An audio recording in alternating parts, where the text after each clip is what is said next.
that happens, you're going to see the United States very isolated. I mean, talk about isolation in the last couple of years. That's been a pretty important theme of mine, how the U.S. will exert pressure, say, with Iran sanctions, and before you know it, a couple of European nations break away and say, well, we're going to continue dealing with Iran. Before you know it, you got the United States making so many rules that no one wants to play with them anymore. They were isolated before World War I.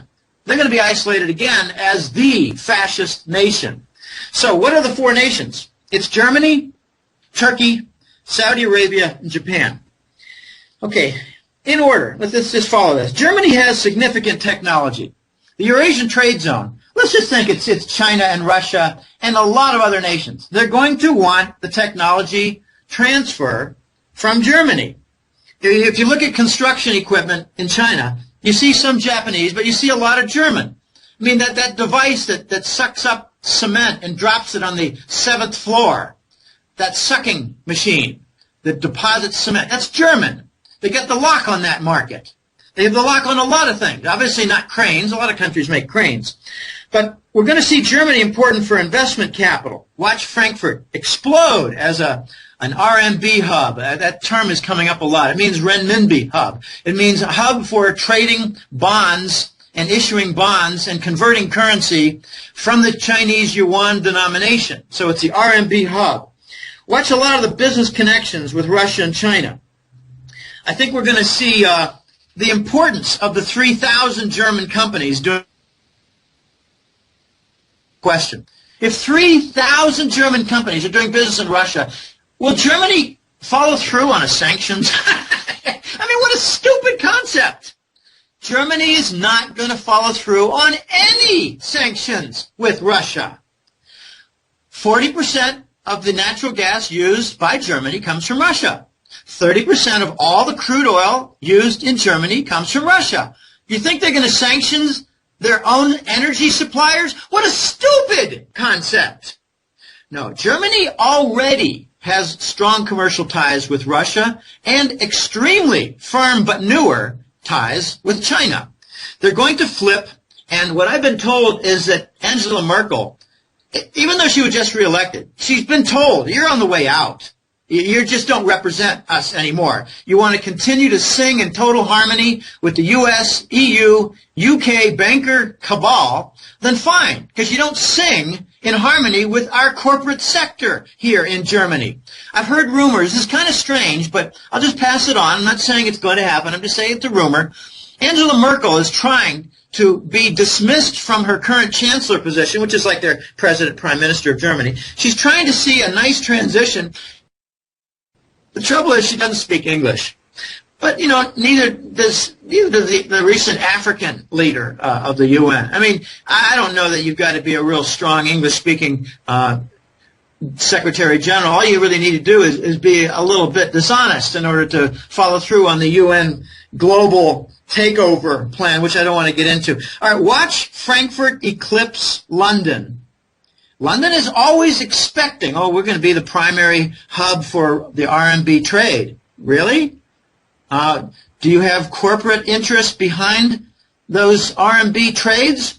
Well, we're still going to be the biggest. Well, you watch Frankfurt trot out their connections with the businesses that are doing business in China and Russia, and that'll be the big advantage lever.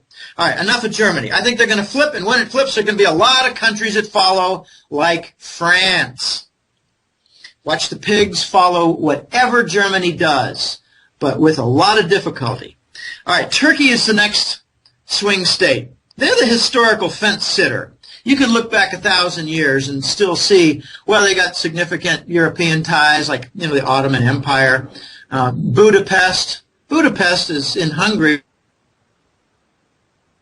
Influence. My Buddha, that's Budapest. Okay, Turkey's got this gold intermediary function, and they're not going to give it up.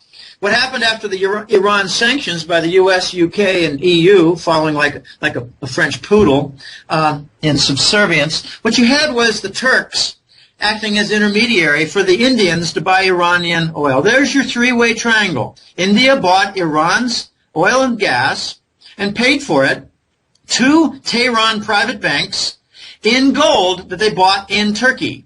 And that worked around because the dumbasses in the U.S. government who set up the Iran sanctions, which was stupid to begin with, just forgot to include private Iranian banks in the sanctions. So India used private Iranian banks as intermediaries. I mean, golly, we are just so full of stupid U.S. government leadership, which I believe has treason as its business card. Okay, it's important for the dollar alternative, what I call the trade settlement prototype in gold. Turkey's important for that. It's the most important country for gold trade in the entire Muslim Arab region. The shipment of gold to Dubai in the United Arab Emirates is enormous. And from enormous. So they've already got 1 foot, Turkey does, in the east, and 1 foot in the west. They're the toll taker. They take the fees at the bridge. They control the Bosphorus Straits. Right now, they're making important energy deals with Russia. I don't mean just for supply. I'm talking about things like, pipelines and enormous storage facilities for gas. Not LNG so much, but gas facilities. But in addition to that, generating plants for electricity in Turkey, done by Russian contractors. You think Turkey's going to follow through on sanctions against Russia? I don't think so. This is how stupid the U.S. government policy is, and destined to fail. So you've got also the Turkish Incirlik Air Force Base, the NATO Air Force Base. That's the primary first stop for U.S. heroin coming out of Afghanistan. So do you think the Turks are going to stop the heroin running? I don't think so. The third nation, let's get out of that topic quickly. The third nation is Saudi Arabia. This is already a done deal. The divorce is done. It's over with. The papers have been signed, or at least I think they're almost to be signed, or the ink is still wet. The Saudis have had their divorce with the United States. I think it was early April or late March, President Obama, to Riyadh for a summit meeting. And it had all kinds of little State Department pamphlets and online, look at this, the United States is going to meet with the royals of Saudi Arabia and just assure that relations are strong. Okay, well, they had to tear up all the pamphlets, gather them all up, and pretend the meeting didn't exist because the summit meeting lasted 20 minutes. So what did King Abdullah tell Obama? What did Obama try to tell Abdullah? My guess is they had a lot of arguments over things like continued Treasury bond support, over things like continued terrorism across the Arab region, including, say, Lebanon and Syria. My guess is they had a lot of arguments about Saudi Arabia wanting détente with Iran. Okay, so you get the idea. There's another news item came out last month that a new crown prince has been designated among the Saudi royals, and it's not the Prince Bandar line. It's not the U.S.-UK favorable line. So what you're seeing now is the Saudis line up their heirs to the throne that are favorable to the east, not to the west. This is dead petrodollar events. These are signposts that are in snow, except for the American and British analysts who are paid not to look that way. Most likely, my guess is that China ordered the Saudis and the Iranians to make peace, engage in détente, stop the violence, quit funding the U.S.-sponsored al-Qaeda terrorism. Al-Qaeda is spelled AL-CIA-DA. Wake up. So my guess is we're going to soon see the Saudis are going to make a very big announcement, and I believe it's going to be part of Chinese requirements to accept any payment for Saudi oil shipments in a major currency. Any major currency. British pounds, euros, Swiss franc, Japanese yen.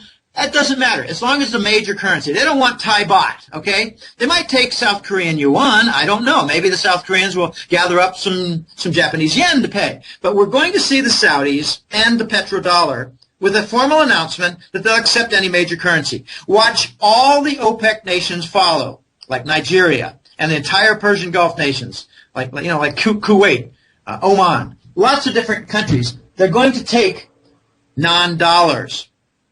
At the same time, watch OPEC completely lose its steam, its influence in the next month, I believe. And the meeting has to do with all the different major natural gas exporting nations. Well, gee, that kind of sounds like the OPEC, oil-producing export nations, export countries. But we're going to see the natural gas co-op that's dominated by Gazprom and Russia. And I think the key major support will be from Iran, which I read an astonishing figure that over 30%, maybe as much as 35% of global gas reserves are under Iran control. Wow. Okay, Qatar is a major center for Arab gas and LNG. Well, they're inviting Gazprom into their camp right now for technology transfer. They're trying to get some, new construction and new agreements for LNG port facilities. They're not easy to make. Okay, so the Saudis, I think it's a done deal. They've already flipped. You just won't read about it in the controlled U.S. press. The fourth nation is much more high risk, and that's Japan. I don't want to get into the attack on Fukushima. We call it a natural incident in the West because our press writes the press reports. But in the East, in Russia, in China, and Japan, they called it an attack. They called it an attack. They called it an attack. Very clear language. Attack. Okay? Fukushima was an attack. Japan, therefore, has to be very careful. They're courting right now Russia. They've got a large crew of Russian engineers working on pipelines and LNG facilities without visas. And their project is to connect up with the continent, with Korea. Okay, so watch North Korea. I don't want to get into North Korea and how strange they are and any succession or rumors of an unusual death by their little queer leader. But something's going on with Korea. Watch them link up with China and Russia with the pipelines. So, like we had the backfire in the Iran sanctions, we're having the backfire in the Fukushima attacks because Japan is now working with Russia through the Chinese landmass with Gazprom and Rosneft energy pipelines. The whole Northeast Pacific is a major development zone now. The Sea of Okhotsk is under Russian development.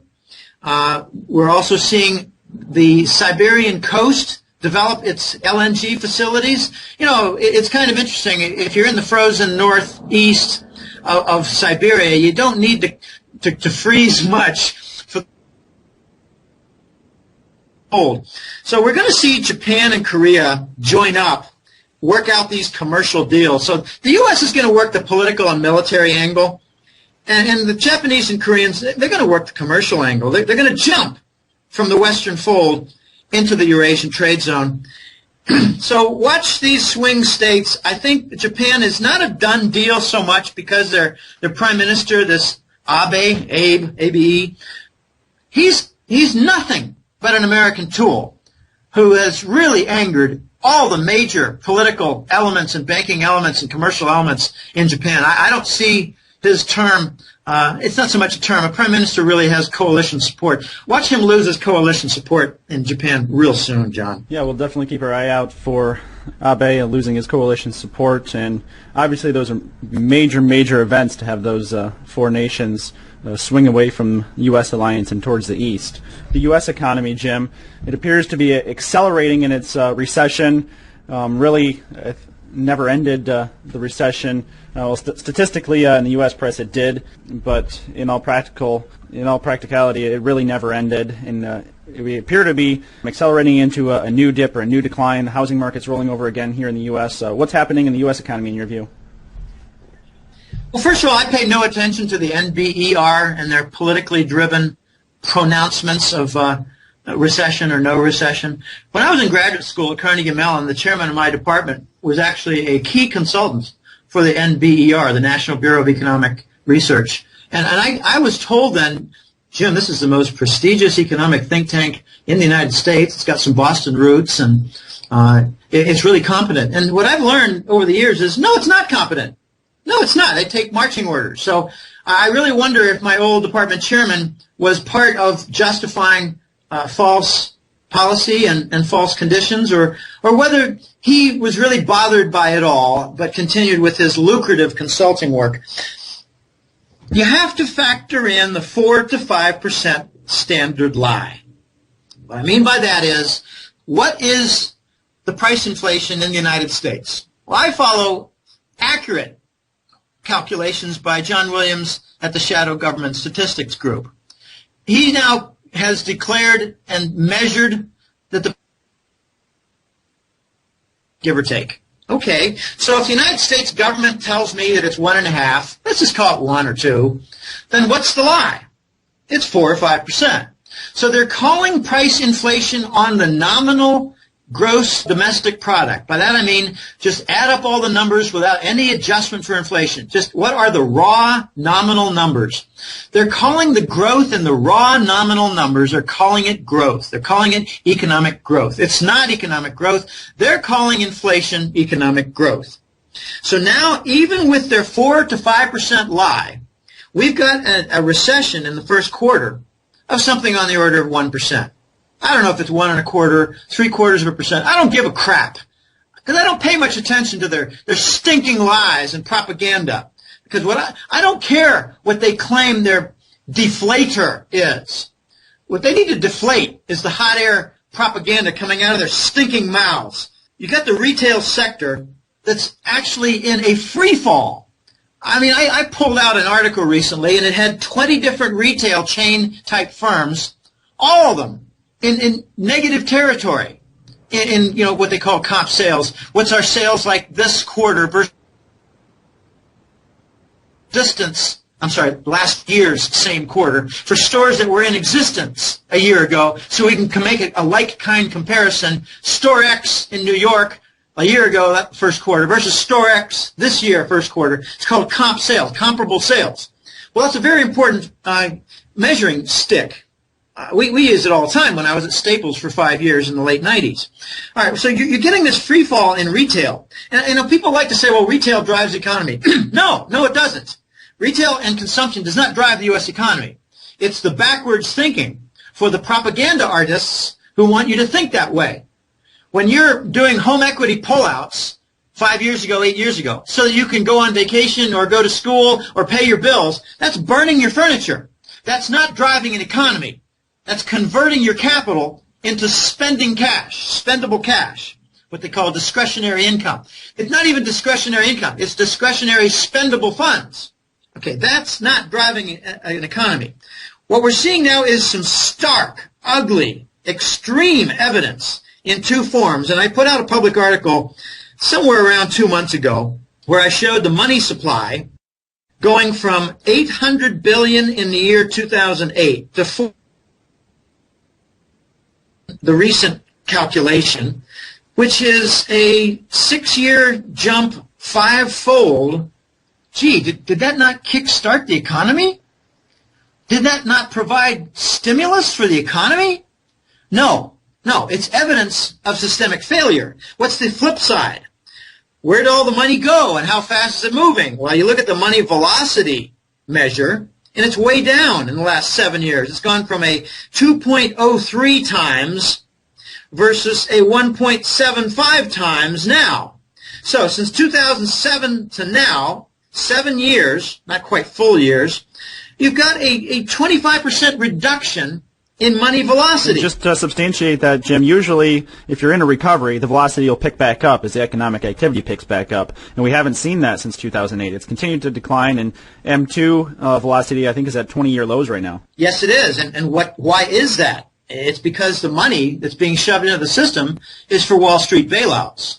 It's for coverage of derivative failures. It's for covering and redeeming Wall Street bonds, making it sound like stimulus for the economy, yet it's money denied to the mainstream. And you even look at the major banks, and they've made harder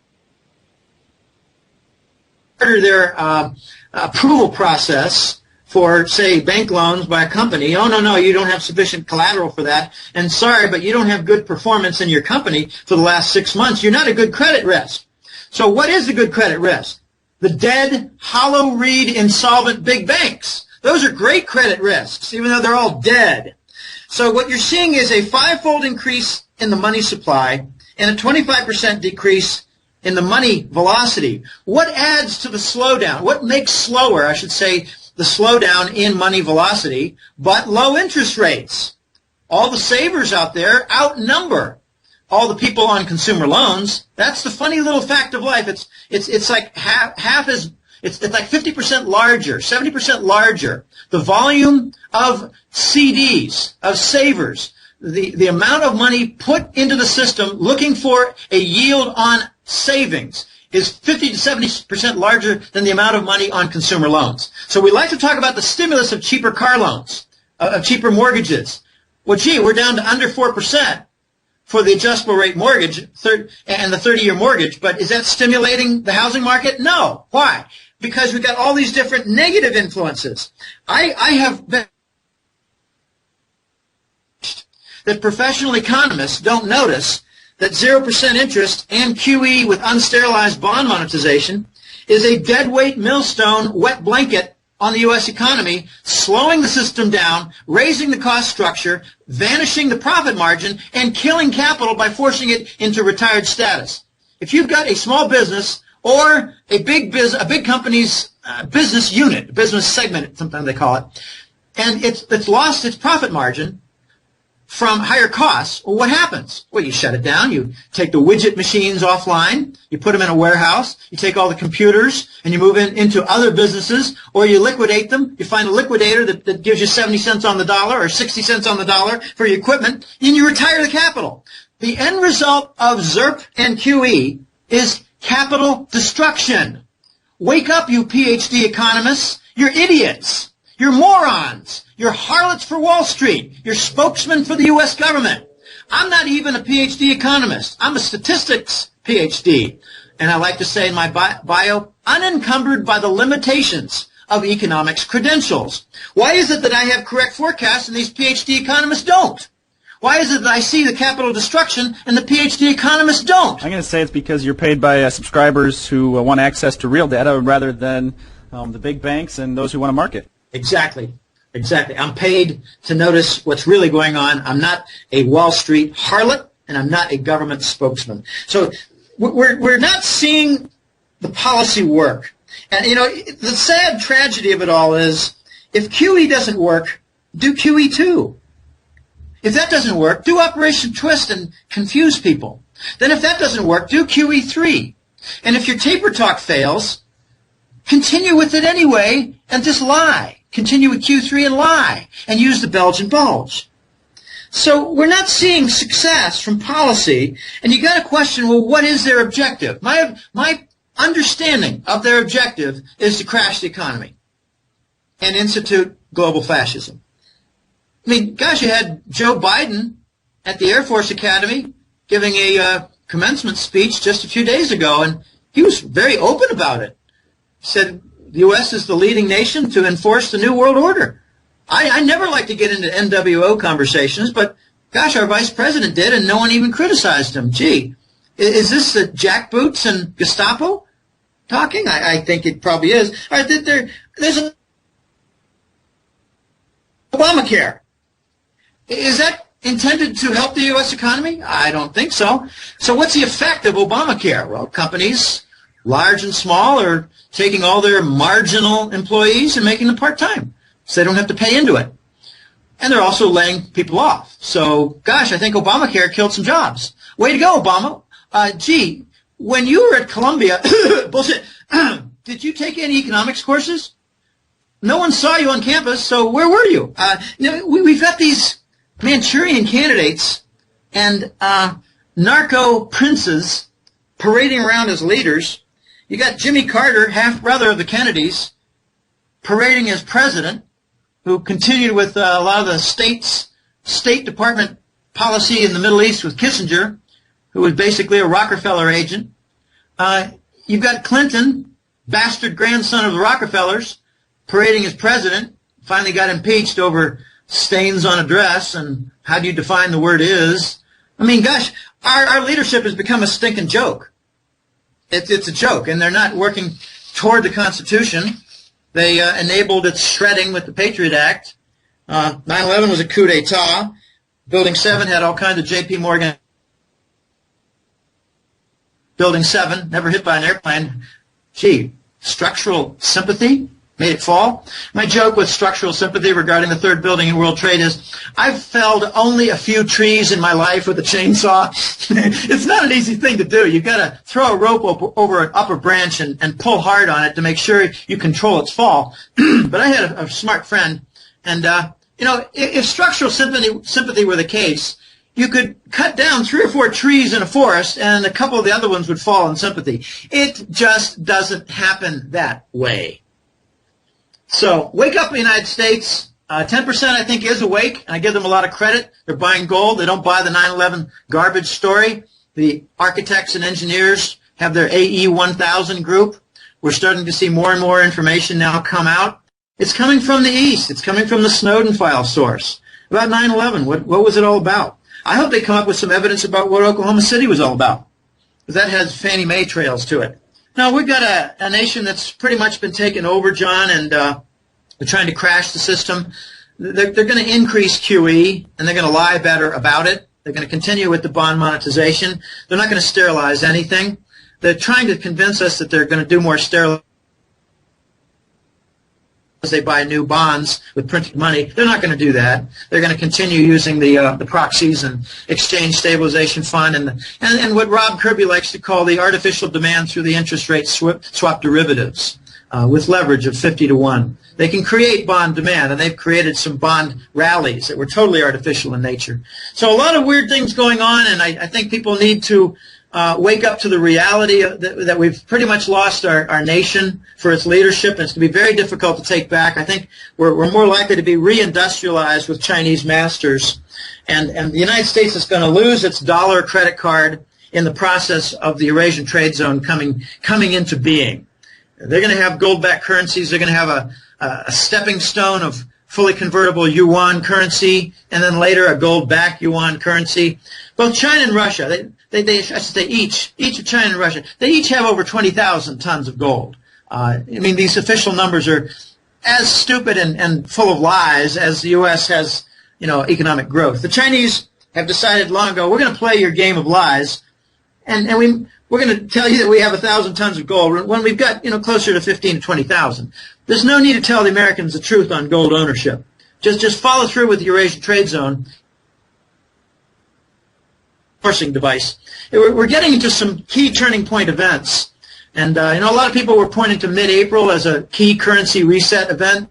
And, I kept telling people, well, they might be working toward that, but what's delay upon delay upon delay? Now we're hearing mid-July as a key turning point event for currency resets and, dollar policy. And I don't know what's going to happen. It's going to be a very strange mix of disruptive events. And I don't have all the answers, but I do have, I think, a keen sense of a lot of the trails. And I don't pay any attention to mainstream news. I hardly ever watch it anymore. I have a strange phenomenon going on with me, John. I wake up in the morning, I do some work, and I do some errands and whatever, do some more reading of emails, and I struggle. What day is it? The market's open? I don't even care. What day is it? I often think it's Saturday because I don't turn on CNBC or Bloomberg News. I often think it's Saturday. I think it's Saturday right now. It's not. It's what? It's Thursday, right? No, it's Tuesday. I'm losing track. I'm losing my orientation because of all the corrupt market activity, because of all the propaganda and lies. I mean, I got some informed American friends, I should say intelligent American friends, who think that Russia attacked Ukraine.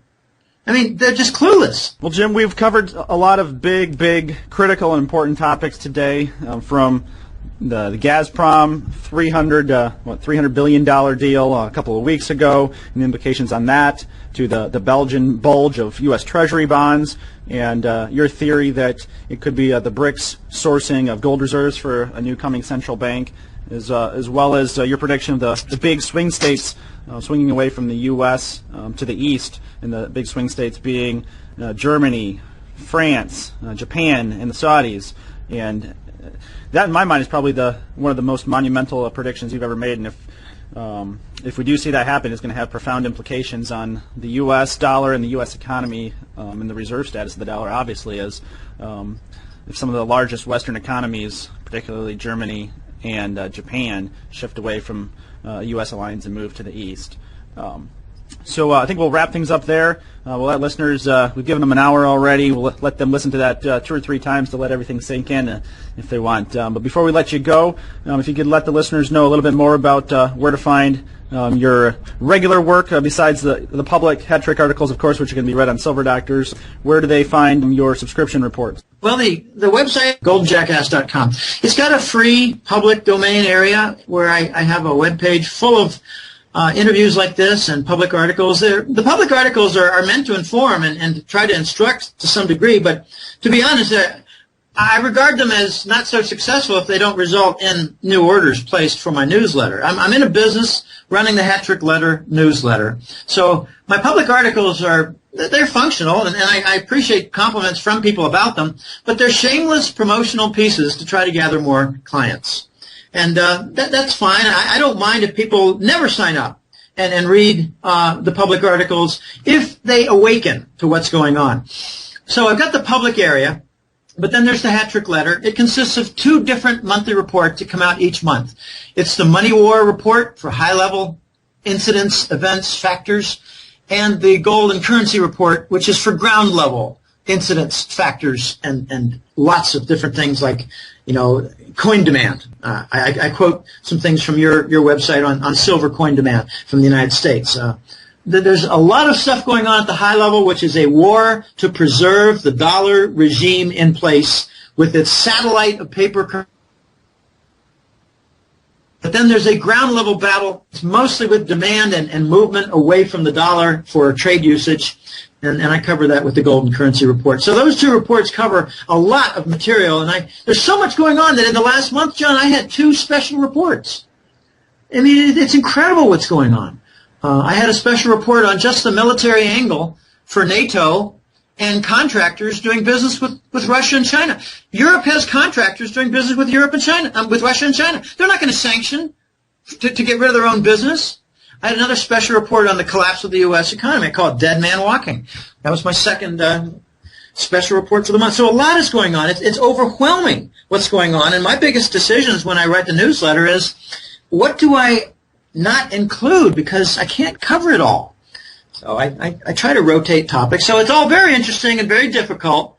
But I'm glad for my background in marketing research, which was, multidimensional analysis. This is difficult.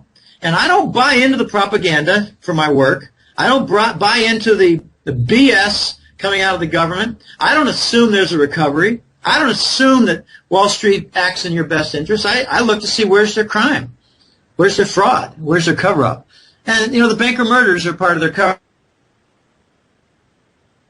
And the banker murders is covering up the London whale, J.P. Morgan, interest rate derivative loss of over $100 billion. They don't want that information to get out. So